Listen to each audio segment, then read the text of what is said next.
اعوذ باللہ من الشیطان الرجیم، بسم اللہ الرحمن الرحیم۔ مجلسیں، محفلیں ہوتی ہیں وہ دو قسم کی ہوتی ہیں براڈلی۔ ایک تو بالکل عوامی سطح کی ہوتی ہیں کہ وہاں پہ صرف انسان کو جذباتی جو ہے وہ برانگیختہ کرنا ہوتا ہے، اچھے کے لیے بھی اور برے کے لیے بھی۔ مطلب دین کے لیے بھی اگر تقریر کرنی ہے تو بس جیسے سننے والے ہوتے ہیں انہیں کے مطابق بات کرنی پڑتی ہے۔ اور دوسری محفل کہ اللہ کا شکر ہے کہ یہاں پہ جو لوگ بیٹھے ہیں وہ اس قسم کے نہیں ہیں کہ جن کو جذباتی تقریر سنا کے جو ہے کام نکال لیا جائے۔ میں بھی یہی کوشش کروں گا اور آپ لوگوں سے بھی یہی امید ہے کہ میں جو اپنی چند آیتیں لے کے آیا ہوں آپ کے سامنے رکھنے کے لیے، تو اس کو خالص علمی نقطۂ نگاہ سے دیکھیں، اس کو جیسا قرآن سوچنے کے لیے کہتا ہے، جس طرح اللہ تعالیٰ اس پہ نظر ڈالنے کے لیے کہتا ہے، تدبر کے لیے کہتا ہے، اس طرح کوشش کریں۔ تو سورہ حدید ہے قرآن کی سورت، اس میں اللہ تعالیٰ نے بہت کھل کے ایک نقشہ کھینچا ہے مسلمانوں کا، جو کہ بات مسلمانوں کی ہی چل رہی ہے، مجھ سے پہلے بھی اسلام کی چل رہی ہے، دین کی چل رہی ہے۔ اس میں نقشہ یہ کھینچا گیا ہے کہ جب قیامت برپا ہوگی اور وہ سارے لوگ جو مسلمان ہیں، اب سوال یہ ہے کہ مسلمان کون ہے؟ تو اللہ کے نزدیک تو اس دنیا میں مسلمان ہر وہ شخص ہے جس نے اپنے منہ سے یہ کہہ دیا کہ میں مسلمان ہوں۔ میں اگر اپنے منہ سے یہ کہہ دوں کہ میں مسلمان ہوں اور میں اللہ کے ہونے کی، اکیلا ہونے کی، محمد صلی اللہ علیہ وسلم کے رسول ہونے کی، رسالت کی، سب چیزوں کی گواہی دیتا ہوں، تو اب کسی کے لیے جائز نہیں ہے کہ مجھ سے ہی کہہ سکے کہ آپ جھوٹ بول رہے ہیں، آپ منہ سے کہہ رہے ہیں، آپ کے دل میں ایمان نہیں ہے۔ یہی حال اسلام کا بھی ہے اور یہی حال کفر کا بھی ہے۔ انسان خود بتائے گا کہ میں کافر ہوں تبھی کافر ہوگا۔ کافر کسے کہتے ہیں؟ انکار کرنا۔ جو انکار ہی نہیں کرے گا اس کو انکاری کیوں کہیں گے؟ تو اس دنیا کا اصول یہی ہے کہ جو شخص منہ سے اقرار کر لے وہ مسلمانوں کی فہرست میں آ گیا۔ اب چاہے وہ اندر سے کافر ہو، یہودی ہو، ناستک ہو، کچھ بھی ہو، اسے کوئی یہ نہیں کہہ سکتا کہ تم مسلمان نہیں۔ تو ان تمام مسلمانوں کو تصور کر لیں آپ کہ اس دنیا میں جس نے بھی اپنا آپ کو یہ کہہ دیا کہ میں مسلمان گردانا جاؤں، تو اس کی بات ہو رہی ہے۔ وہ سارے مسلمان جب قیامتیں پہنچیں گے تو اللہ تعالیٰ کہتا ہے کہ وہاں حال یہ ہوگا کہ اس ساری آبادی میں سے کچھ مسلمان ایسے ہوں گے کہ جن کے ساتھ کوئی نور ہوگا۔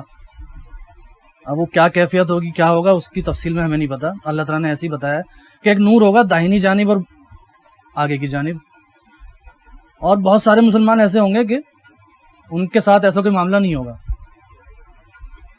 اب دنیا میں تو سب ایک دوسرے کو مسلمان سمجھتے تھے، وہاں جانے کے بعد آٹومیٹیکلی یہ اس پوری مسلمان امت میں سے، پوری امت میں یہ دو طرح کے لوگ نظر آ جائیں گے کہ جن کے ساتھ نور نظر آئے گا اور کچھ لوگوں کے ساتھ نور نظر نہیں آئے گا۔ یہ قرآن نے کہا۔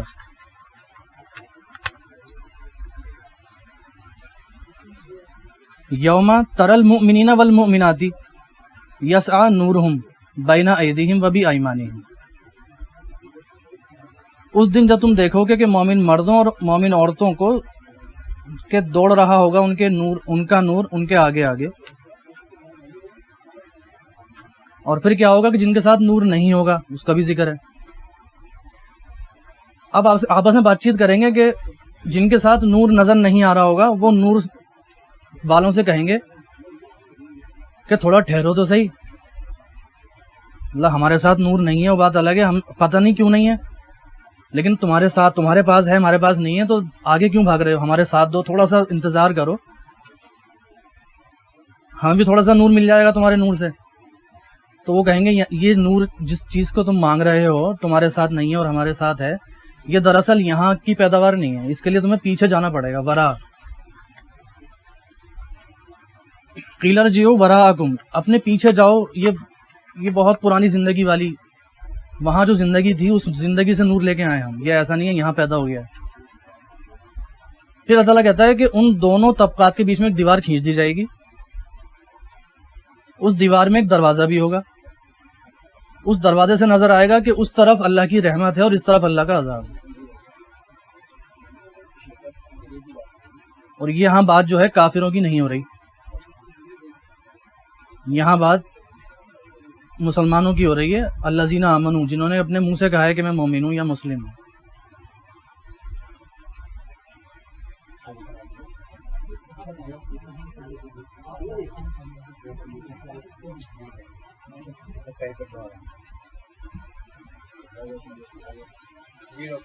تو ابھی مضمون آگے چلتا ہے،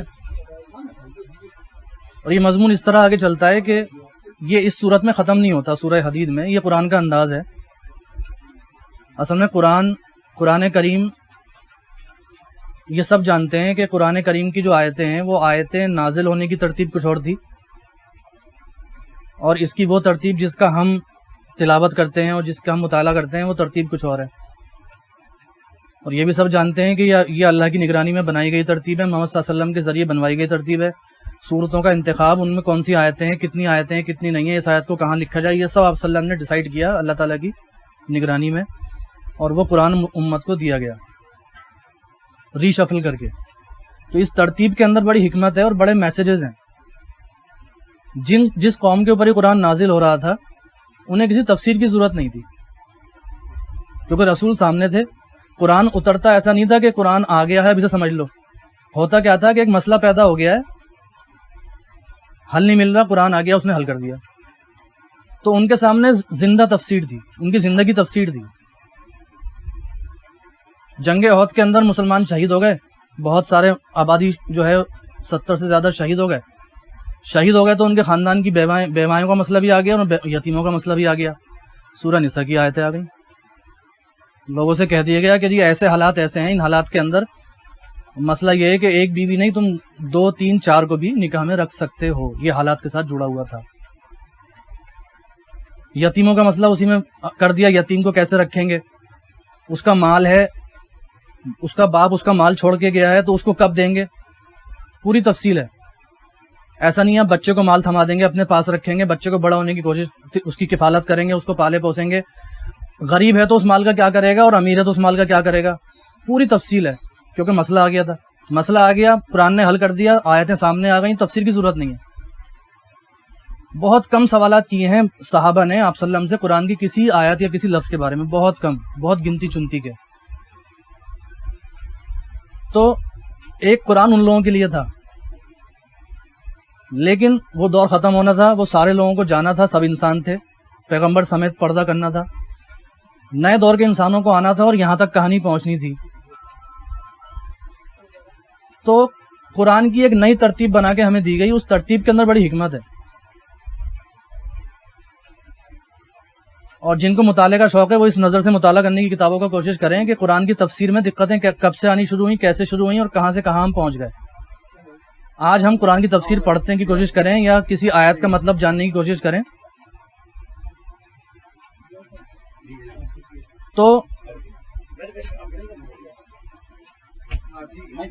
زیادہ تر قرآن کا حصہ ایسا ہے کہ اس کے بارے میں کوئی فیصلہ کرنا انتہائی ناممکن ہو جاتا ہے کہ آیت کہنا کیا چاہ رہی ہے.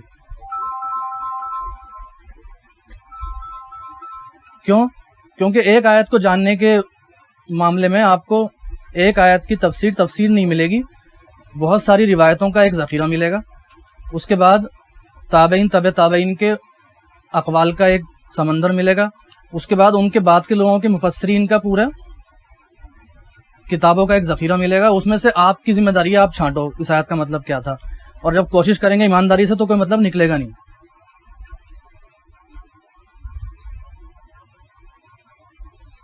یہ بات ہضم کرنا تھوڑا سا مشکل ہے لیکن یہ سچائی ہے.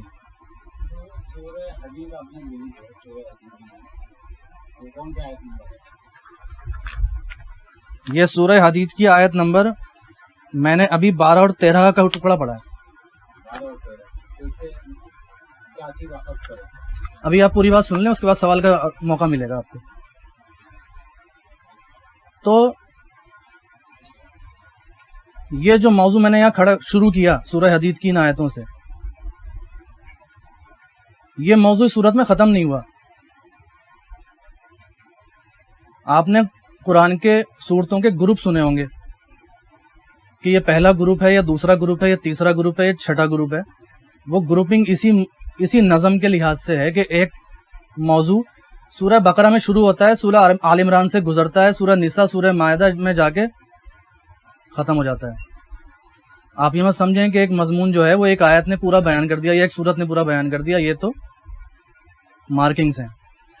تو اس لیے مجھے اتنی لمبی بات کرنی پڑی آپ کو یہ باور کرانے کے لیے کہ جو موضوع میں نے ابھی شروع کیا ہے وہ سورہ حدید میں ختم نہیں ہوا، وہ آگے بڑھا، سورہ مجادلہ میں گیا، حشر میں گیا، ممتحنہ میں گیا، اور آگے گیا سورہ تحریم میں جا کے ختم ہوا. تو اتنا موقع نہیں ہے کہ میں ایک ایک نقطے کو، لیکن میں ایک سوال چھوڑ کے جانے کی کوشش میں ہوں، اس لیے میں آیتیں بیچ میں سے لے کے آیا ہوں. تو بات ہم کہاں پہ تھے کہ ہم قیامت میں تھے. تمام مسلمان وہاں پہنچ گئے تھے. ان مسلمانوں کی حالت یہ تھی کہ کچھ کے ساتھ نور تھا، کچھ کے ساتھ نہیں تھا. انہوں نے مانگنے کی کوشش کری، اللہ نے دیوار کھینچ دی، اور نہ صرف یہ کہ دیوار کھینچ دی بلکہ دروازہ بنا دیا دیکھنے کے لیے کہ دیکھو تم دیکھ سکو کہ اس طرف رحمت ہے، اس طرف عذاب ہے.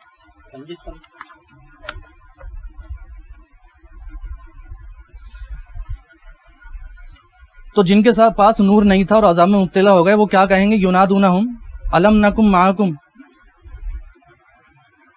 کیا ہم دنیا میں تمہارے ساتھ نہیں تھے؟ یہ ہمارے ساتھ کیسا برتاؤ کر رہا ہو؟ ایک مسلمان کے ساتھ ایسا برتاؤ کرے گا قیامت میں؟ تمہارے پاس نور ہے، تمہیں تو اللہ تعالیٰ نے سکھایا تھا کہ اپنی چیزیں شیئر کرو، اپنی محبوب چیز شیئر کرو. تمہارے ساتھ نور ہے، ہمارے ساتھ نور نہیں ہے، تو تم ہمیں بھگا رہے ہو. دنیا میں تمہارے ساتھ نہیں تھے. قرآن نے تو اتنا ہی کہا ہے. میں اس کو ریلیٹ کر رہا ہوں ہمارے عام زندگی سے. ہو سکتا ہے کہ مجھ جیسا آدمی یہ بھی کہے کہ جی مسجد میں فرش بنوایا تھا میں نے، اتنی سیمنٹ کی بوریاں پہنچائی تھیں، صبح اذان تو میں ہی دیا کرتا تھا،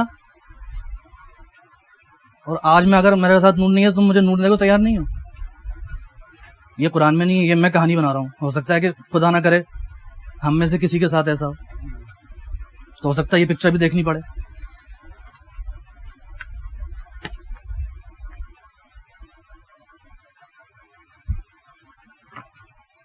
اب سوال یہ کہ ایسا ہوا کیوں ہوگا؟ ایسا کیا ہو گیا؟ ایسا مسلمانوں نے کیا کر دیا؟ ان لوگوں کو اللہ نے ایک نام دیا، میں نے وہ چھوڑ دیا. ابھی آگے جا کے واپس، کیونکہ نام کا چکر یہ ہوتا ہے، اصطلاحیں ہمارے ذہنوں میں گھر کر چکی ہوتی ہیں بچپن سے، تو میں وہ اصطلاح استعمال کر لوں گا قرآن کی، تو آپ سارا میسج، ابھی تو آپ کو جدت لگ رہی ہوگی بات میں کہ ہاں کچھ نئی سی بات ہے، لیکن وہ ختم ہو جائے گی. اگلی صورت میں، حدید ایک لمبی صورت ہے، اس سے اگلی صورت سورہ مجادلہ ہے. مضمون وہی چل رہا ہے کہ کچھ لوگ ہیں جو انتہائی مخلص مسلمان ہیں، رسول کے ساتھ ہیں. معاملہ یہ پیش آ گیا ہے کہ مدینہ ختم ہونے کے کگار پہ ہے. جتنی تھوڑی سی آبادی مدینے کی تھی انہی کو اپنا ڈیفنس کرنا ہے، اور ان کا دشمن جو ہے کوئی ایک شہر یا ایک قبیلہ نہیں ہے. مدینے میں رہنے والے یہودی قبیلے بھی ہیں، ان کے آس پاس والے قبیلے بھی ہیں، پھر جہاں سے مکے سے آئے ہیں تو قریش کی برادری بھی ہے، پھر ان کے حلیف قبیلے بھی ہیں. اس طرح پورا عرب مدینے کا دشمن ہو چکا ہے. آبادی تھوڑی سی ہے، فوج ہے نہیں، حفاظت کرنی ہے، پیغمبر کی بھی حفاظت انہی کو کرنی ہے مسلمانوں کو. تقاضا یہ ہے کہ رسول کے ساتھ جا کے جنگ میں جانا ہے اور حفاظت کرنی ہے. اب کچھ لوگ تیار ہو گئے کہ ہاں جی ہم تیار ہیں، ہم کیوں نہیں جائیں گے.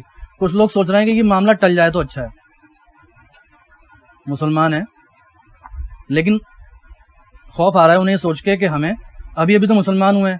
ان میں سے کچھ ایسے بھی ہیں جو یہ سوچ کے مسلمان ہو گئے کہ جی اب پانی میں رہ کے مگرمچھ سے بیر کیسے کریں گے. اتنی بڑی طاقت بن گئی رسول محمد صلی اللہ علیہ وسلم کی، مدینے میں رہنا ہے تو مسلمان تو ہونا پڑے گا.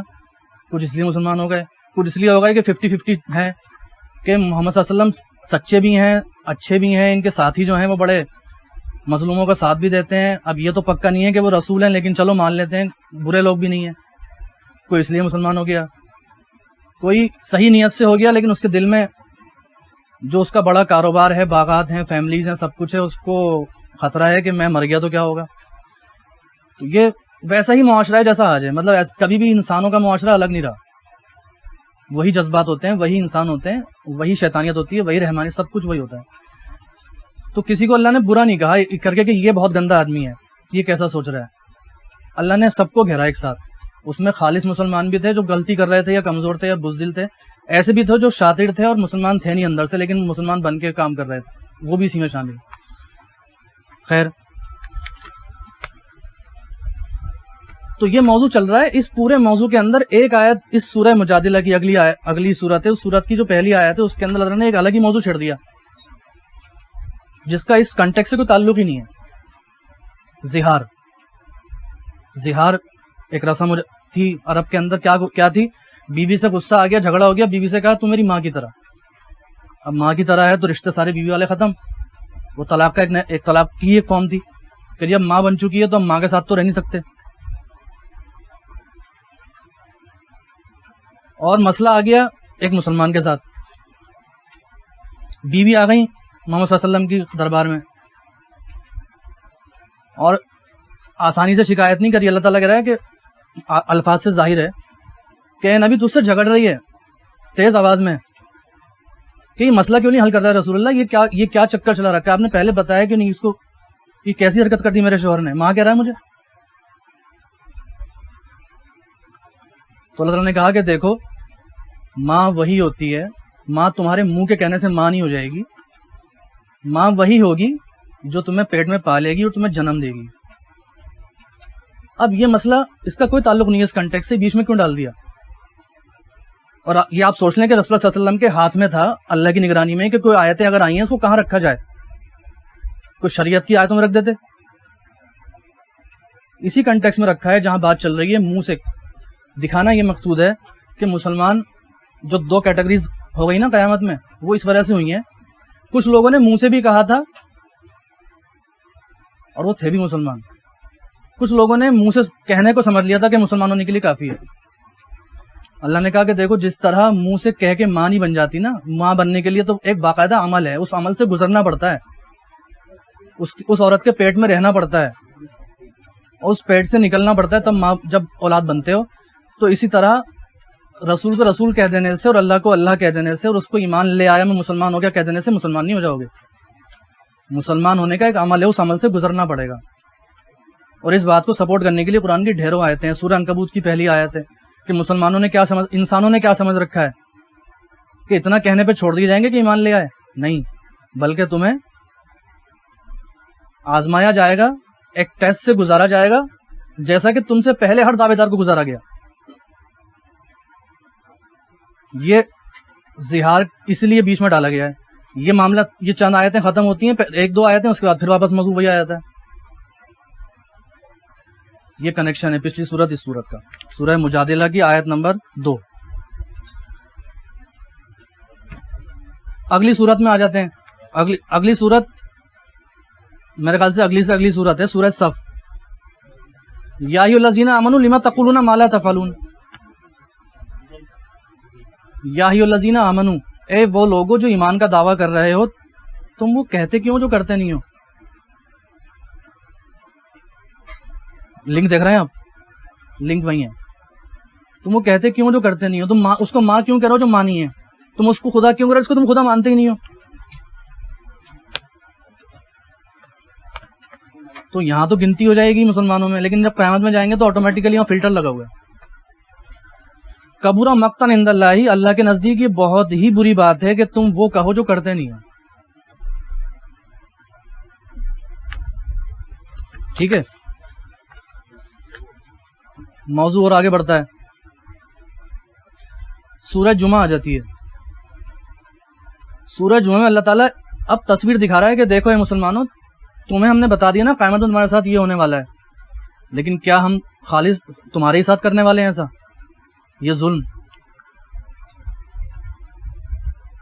تو تصویر دکھائی کہ دیکھو ایسا نہیں ہے، تم سے پہلے بھی اگر کسی قوم کو تمہاری طرح کب قوم بنایا گیا، محمد صلی اللہ علیہ وسلم جیسا رسول بھیجا گیا، جیسے موسیٰ علیہ السلام، ان کے ساتھ جیسی قوم بنی جیسے ان کے ساتھ قوم بنی ہے، انہوں نے بھی یہی کیا جو تم کر رہے ہو، تو ان کے ساتھ بھی وہی ہوگا قیامت میں جو تم کر رہے ہو۔ کیوں؟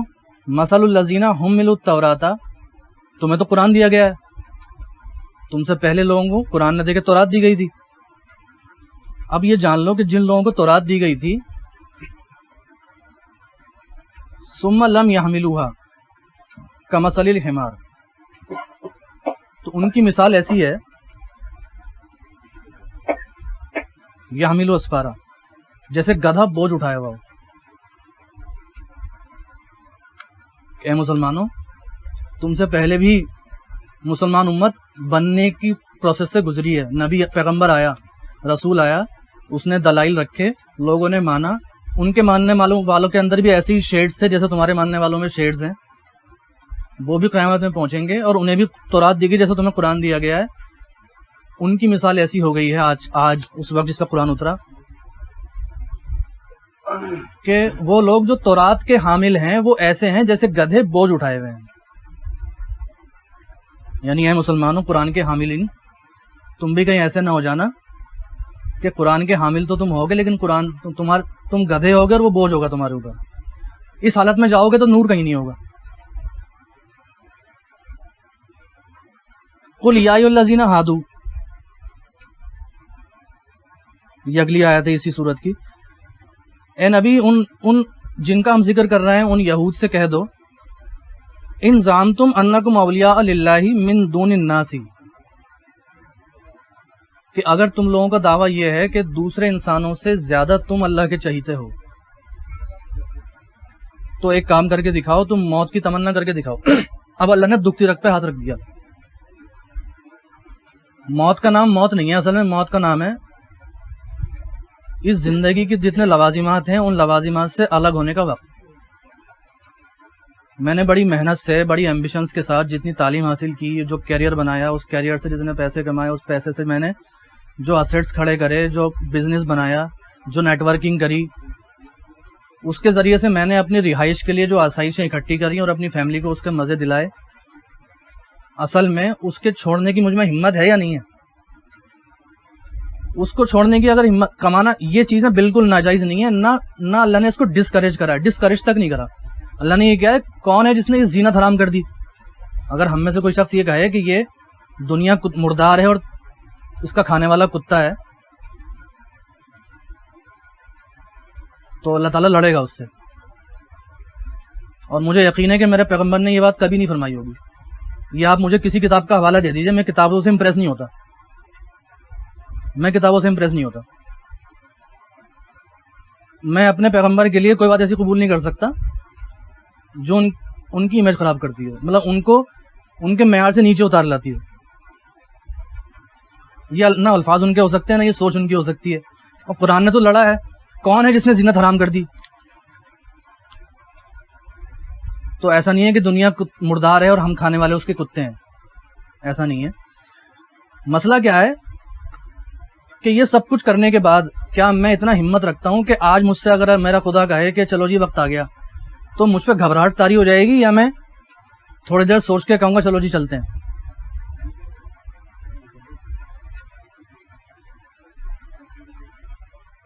اور یہ بیٹھے ہیں طیب مرزا، ان سے بات ہوتی رہتی ہے اس موضوع پہ بہت ہم نے بات کی.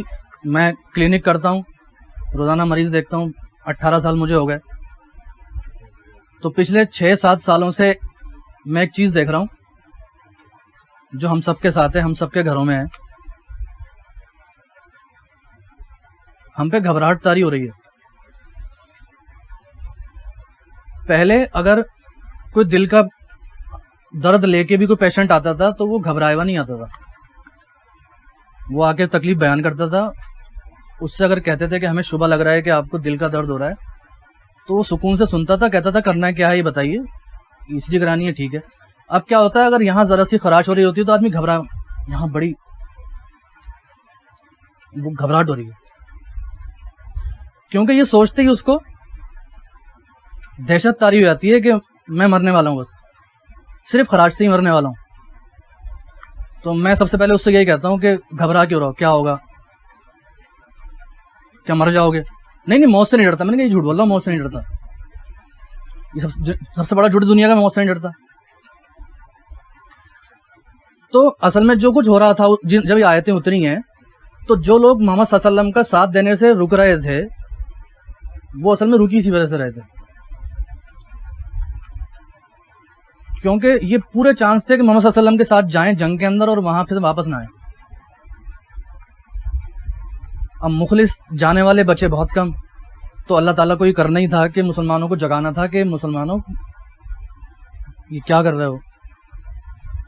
اس لیے تصویریں دکھائی کہ دیکھو جو آج جی چرا گیا محمد کا ساتھ دینے سے، وہ وہاں قیامت میں پھر یہ ہوگا اس کے ساتھ. تو ان سے کہا کہ رسول صلی اللہ علیہ وسلم، اے نبی، ان مسلمانوں کو سمجھانے کے لیے ان یہودیوں سے کہو ان کے سامنے کہ اگر تم یہ کہتے ہو اے یہودیوں کہ اور انسانوں سے زیادہ اللہ تمہیں چاہتا ہے تو موت کی تمنا کر کے دکھاؤ. وہ موت کی تمنا کبھی نہیں کریں گے. ولا یتمنہ ابدا بما قدمت ایدیہم. ترجمہ یہ کیا جاتا ہے کہ جو کچھ انہوں نے برے اعمال آگے بھیجے ہیں اس وجہ سے نہیں کریں گے. اگر وہ اتنے ہی عقیدے کے پکے ہوتے تو مسلمان ہو جاتے. مسئلہ کیا ہے کہ وہ بما قدمت ایدیہم، انہوں نے اپنے ہاتھوں سے جو کچھ کما کے دنیا بنائی ہے اس کی وجہ سے وہ کبھی موت کی تمنا کریں گے نہیں. وہ کبھی اپنے ان سیٹس کو، اور سورہ حشر کے اندر تو باقاعدہ بیان کیا ہے کہ جب محمد صلی اللہ علیہ وسلم نے یہودیوں کے قلعوں کا گھیراؤ کیا، پہلے الٹیمیٹم دیا تھا کہ نکل جاؤ یہاں سے، کہانی ہے پوری کیوں دیا تھا. جب نہیں نکلے تو محاصرہ کیا، نکالنے کے لیے محاصرہ کیا تو اللہ نے کہا کہ اے مسلمانوں تم گھبراؤ نہیں، یہ کتنے ہی مضبوط ہوں، کتنے ہی اندر سے، کیونکہ اندر بہت پیسہ تھا، ان کے بہت پیسے والے تھے، بہت ہتھیار جمع کر رکھے تھے ان لوگوں نے. اللہ کہتا ہے کہ ان کے پاس کچھ بھی ہو، ان کے پاس ایک چیز نہیں ہے، وہ ہے حوصلہ. یہ تم سے لڑیں گے، اگر جنگ کریں گے تو پتہ ہے کیسے کریں گے؟ گلیوں کے کونوں سے چھپ کے اور قلعوں کی دیواروں پہ چڑھ کے. یہ کبھی بھی تم سے میدان میں آ کے مقابلہ کریں گے نہیں. ہم یہ سمجھتے ہیں کہ قرآن میں سورہ بقرہ رہی ہو یا کہیں بھی رہی ہو، جہاں جہاں یہودیوں کا ذکر آ رہا ہے، وہ اصل میں اللہ تعالیٰ ہمیں ہی بتانا چاہ رہا ہے کہ دیکھو یہودی کتنی گندی قوم ہے. ہم نے امپریشن ہی یہ لیا ہے. پھر جب ہماری کتابیں لکھنے کا ٹائم آیا آج سے 1000 سال پہلے، تو ان کتابوں کے اندر بھی پھر اسی امپریشن کے ساتھ لکھا گیا کہ یہودی بڑے گندے قوم ہیں، مسلمانوں کے ہمیشہ دشمن ہیں. اس لیے نہیں سنایا اللہ تعالیٰ نے کہا کہ تمہاری شکل گندی نہ ہو جائے. مطلب جہاں یہودیوں کا ذکر سنیں وہاں مسلمان رکھ کے سنیں، ہمیشہ پڑھیں. یہودیوں کو چھوڑ دیں، یہودیوں کو جو ہونا تھا ہو گیا. بھائی جب ہم خود کہتے ہیں کہ وہ معزول قوم ہے، ان کو سیادت سے ہٹا دیا گیا، ان کو ساتھ یہ ہو گیا، اللہ نے لعنت کر دی، تو کر دی تو اب ختم ہو گئی نا کہانی. اب اللہ تعالیٰ ان کے قصے سنا رہے ہیں تو ہمیں سنا رہے ہیں نا. ہم امپریشن لیتے ہیں کہ دیکھو اللہ تعالیٰ ہی خود کہہ رہا ہے کہ یہودیوں سے نفرت کرو، ان کے ساتھ یہ بڑی گندی قوم ہے. یہ امپریشن لے کے اٹھتے ہیں قرآن سے بھی اور حدیث سے بھی. خیر، تو یہاں اب آپ کو محسوس ہونے لگا ہوگا کہ مسئلہ کیا تھا. اب دیکھیں، اب آ جاتے ہیں. میں نے جو لفظ چھوڑ دیا تھا نا، آپ سے کہا تھا، وہ لفظ منافق تھا. اصل میں اس وقت اگر منافق کہہ دیتا تو آپ کو امپریشن جاتا کہ ہماری بات تو ہو نہیں رہی. اور قرآن بھی یہ چاہتا ہے اور میں بھی یہ کوشش کر رہا تھا کہ ہم یہ سمجھیں کہ یہ ہماری بات ہو رہی ہے. اللہ تعالیٰ کہتا ہے اس جاءک المنافقون، یہ بڑی انٹرسٹنگ آیت ہے. اس جاءک المنافقون قالوا نشہد انک لرسول اللہ. اے نبی، اللہ کہتا ہے اے نبی، یہ منافق تمہارے پاس آ کے یہ کہتے ہیں کہ انک لرسول اللہ، بے شک اب اللہ کے رسول ہیں. اللہ کیا کہتا ہے؟ اے نبی، یہ جھوٹ بول رہا ہے. واللہ یعلم انک لرسول اللہ، خوب جانتا ہے کہ آپ اللہ کے رسول ہیں. بات یہ نہیں ہو رہی، بات یہ ہو رہی ہے واللہ یشہد ان المنافقین لکاذبون، کہ ان کے یہ سچی بات ان کے منہ سے جھوٹ ہو کے نکل رہی ہے. یہ کہہ رہے ہیں کہ آپ اللہ کے رسول ہیں، آپ ان کے لیے اللہ کے رسول نہیں ہیں. ان کے لیے آپ اللہ کے رسول ہوتے تو یہ ماننے والوں کی طرح ہر آزمائش میں کھڑے اترتے.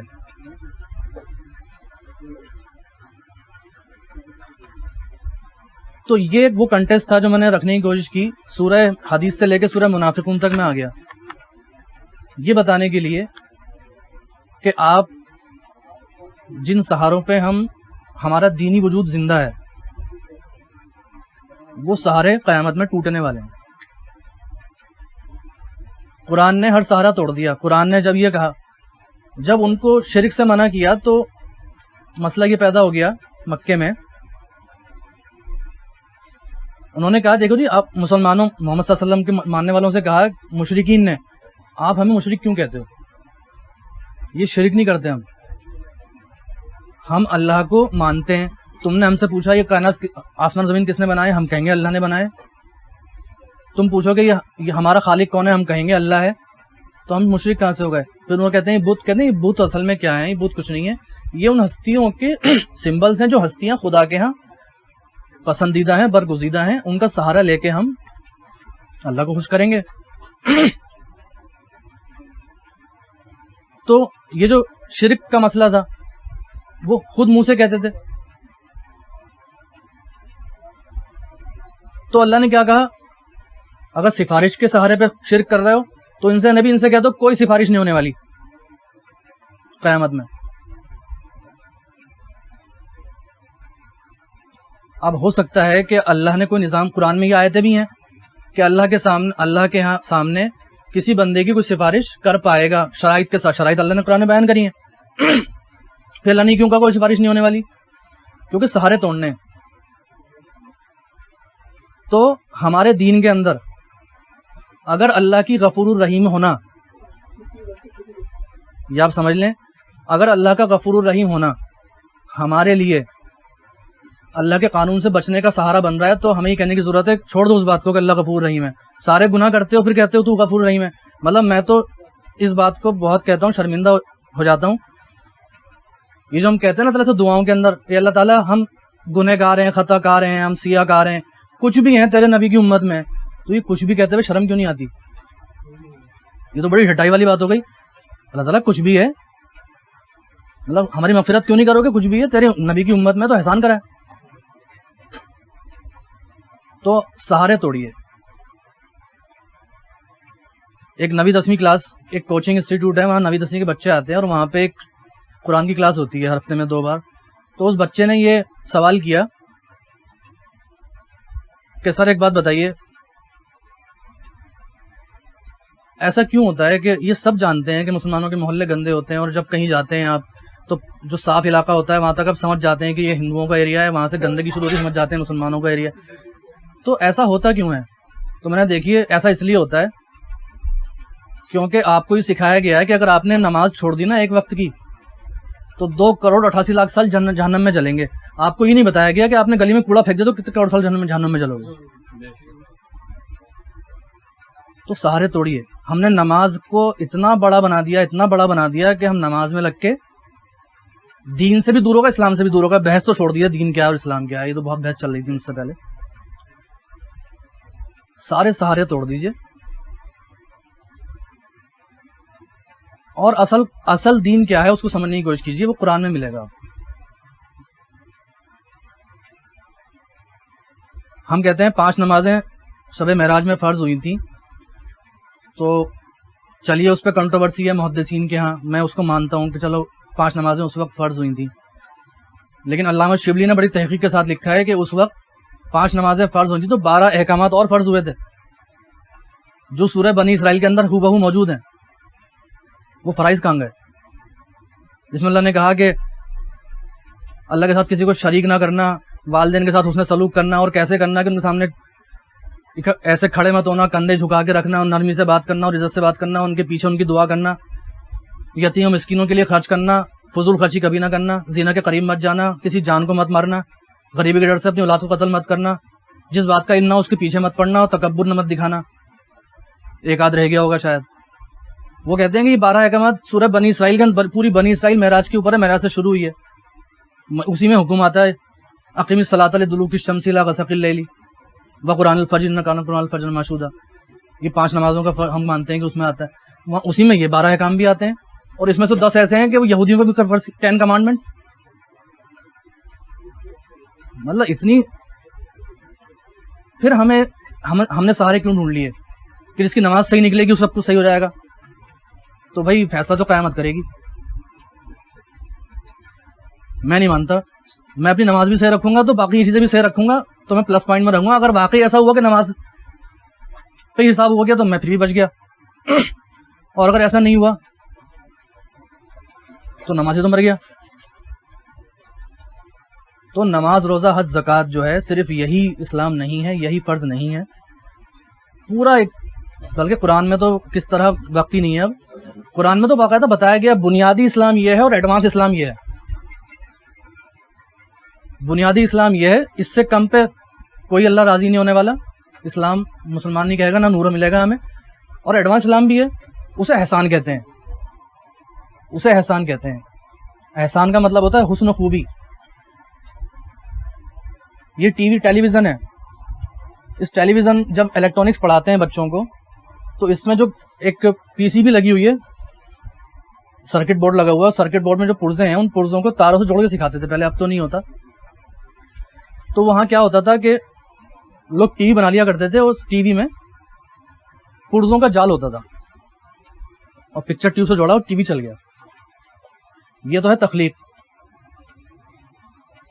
اللہ نے تخلیق فرمائی ہے حسن و خوبی کے ساتھ، کہ جب پرزے لگائے ہیں تو باقاعدہ پلیٹ کے اندر جڑے گئے ہیں تاکہ وہ دیکھنے میں بھی خوبصورت لگے، کمپیکٹ ہو جائے اور لگایا جا سکے۔ تو ایسی ہمارے اعمال اور اسلام اور دین کا بھی ہے کہ ایک ہے بنیادی اسلام، یہ ہوگا تو ٹی وی چلے گا۔ اب چل گیا نا، اب اس میں احسان کیسے پیدا کرو گے، وہ ایڈوانس اسلام بھی ہے، لیکن ہمارا تو مسئلہ یہ ہے کہ ہم نے اس بنیاد کے اندر بھی ہم نے شامل نہیں کرا، بنیادوں کو ہی کم کر دیا ہم نے۔ نماز پڑھ لو، نماز پڑھنے کا تو کوئی تصور ہی نہیں ہے۔ پڑھنا کسے کہتے ہیں؟ پڑھنا کہتے ہیں کچھ کلمات دہرا دینا۔ کسی سے آپ دم کرانے جائیں گے تو وہ کچھ پڑھ کے دم کر دے گا، اسے کہتے ہیں پڑھنا۔ ہندو منتر پڑھتے ہیں، ہو سکتا ہے اس کو اس کا مطلب نہ پتا ہو، لیکن وہ پڑھ کے سواہا کر دیتا ہے، اسے پڑھنا کہتے ہیں۔ ہم بھی نماز ایسی پڑھتے ہیں، ہمیں نہیں پتا ہوتا کہ سمی اللہ علیہ وسلم کا مطلب کیا ہوتا ہے، ہم پڑھ لیتے ہیں۔ قرآن تو کہیں نہیں کہا نماز پڑھو۔ جس نماز ہم پڑھ رہے ہیں وہ نماز تو نہ کسی صحابی کی تھی نہ کسی رسول صلی اللہ علیہ وسلم کی تھی۔ ہم مطلب کس سہارے پہ زندہ ہے، سمجھ نہیں آتا۔ نماز روزہ ہے، قربانی ہے، جانور ذبح کر دو، جتنے بال ہیں اتنی نیکیاں۔ مطلب ہمارا دین کیا ہے؟ دین ہمارا کیا رہ گیا ہے؟ گناہوں کو معاف کرانا ہلکے ہلکے طریقے سے، اور ثواب کما لینا چھوٹے چھوٹے عمل سے۔ عمرہ کر کے آ جاؤ تو ایسا ہو جاؤ گے جیسے ماں کے پیٹ سے پیدا ہو گئے، گناہ معاف ہو گئے۔